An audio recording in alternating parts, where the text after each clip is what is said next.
You can shoot me with your words. You can cut me with your lies. You can kill me with your hatefulness. But just like life, I'll rise. I have a dream that one day this nation will rise up and live out the true meaning of its creed.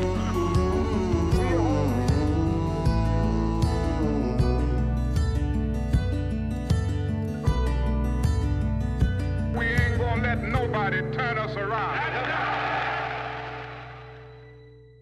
The town of Williamston, South Carolina is filled with a rich history, from its schools to its churches and even its businesses. It's in Anderson County, a little more than 20 miles south of Greenville, and according to the 2019 census, it has a population of more than 4,100 residents. There was a time when traffic moved swiftly through the streets, and the Black community identified one part of the town as their own.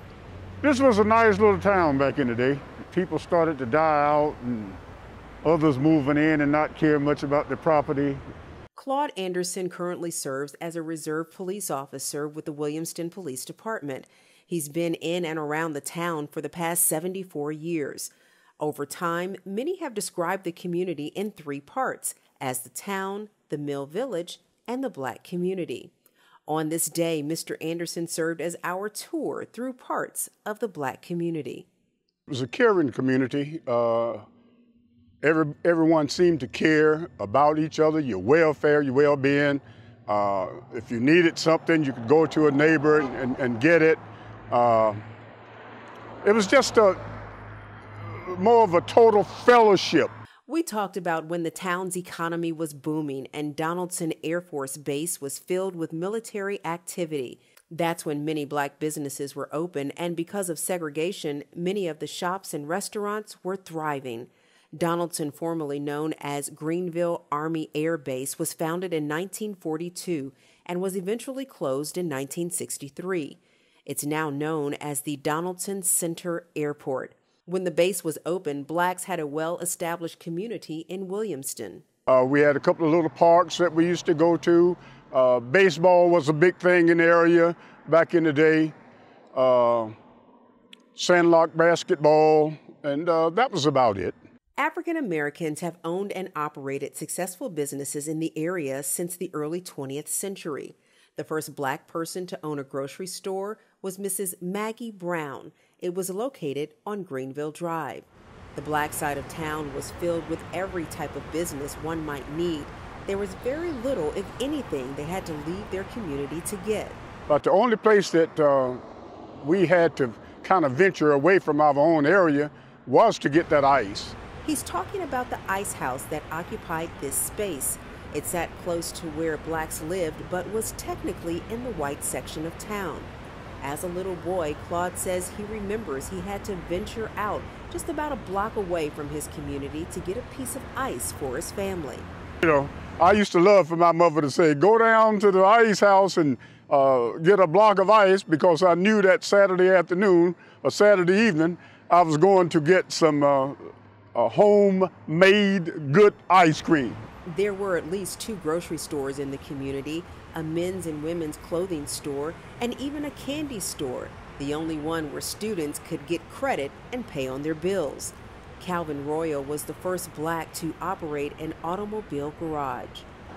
This was the old dry cleaners building. It was owned by the Royal family. Willie and Hannah Royal operated their dry cleaning service in the 1940s and 50s, serving customers in Williamston, Pelzer, and Piedmont. The building is still standing. If you walk just a little down the road, you'll find the Friendly Barber Shop. Although the owner has passed away, the building is still standing. Looking through the window, you can see that everything is pretty much still in its place, as if the business is still in operation. Games going on here on Saturday afternoon. The guys would come from all around the area. Greenville County, deeper Anderson County, and they would just sit around and play checkers all Saturday afternoon. Matter of fact, there might be a checkerboard. Do you see one? Yeah, okay. Down the block and across the street, there sits an empty field, but years ago there was a plaza there with a cafe, a bar, a grocery store, a soda shop, a barber shop with a pool hall in the back, and even a clothing store. The last building standing on this property was Little Honey's Grill. This place here was the place to come on Friday nights, Saturdays, and I mean, this is where the action was, if you would. This is where it was. Unity Mortuary is within walking distance of the business strip. Roosevelt Thompson started out operating the business, and it continues to serve as a staple in the community. But before the funeral home was there was a different building with other businesses. Before this was here, there was another building here which housed another cafe. A lady by the name of Mrs. Smith, I can't remember her first name, but she ran a little business here that served some beer and some hot dogs and hamburgers and this, that, and the other. And then on the far end of the building was where the Lindsay guys, I showed you Friendly Barbershop, where they first got into the barber business. Although it's overgrown now, Conley's Park was the only park for African American families to enjoy. It was a popular place on warm days, on the weekends, and especially the holidays. During the festivities, families could buy hot dogs, hamburgers, and even ice cream. And this is where we came to enjoy life. 4th of July activities, I can remember they had about a 10 or 15-foot pole that they would put in the ground. They would put like $5 or $10 on the top of it, you know, and put grease on the thing. They call that the greasy pole. I don't know whether you all ever heard of anything like that or not.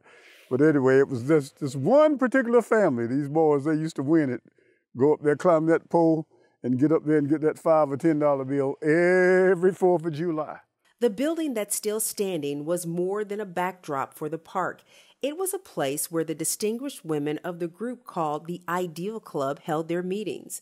Part of the club's mission was to give women of color a vehicle to share their talents and skills to help make the community a better place to live. More than a dozen prominent women were members of the club through the years. At 94, Mary L. Taylor, Chief Taylor's mother, is the only member of the club who's still alive. As we searched through the brush just a little more, we discovered the old playground equipment. Although it's rusty, you can still see the swing set and even a well-worn seesaw. This mini tour through the Black community in Williamston didn't cover everything, but touched on just enough to bring back good memories of yesteryear.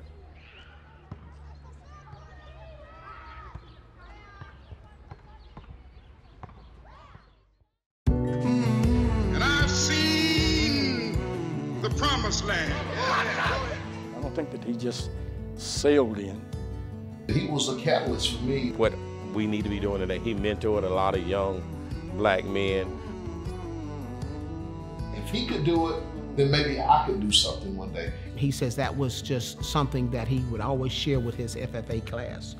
Plan your work and work your plan. He said, you know what, Thompson? They're not making no more land. Boy, you buy that property. That man has a lot of jewels in his crown right now. He does. I may not get there with you, but I want you to know tonight that we as a people will get to the promised land.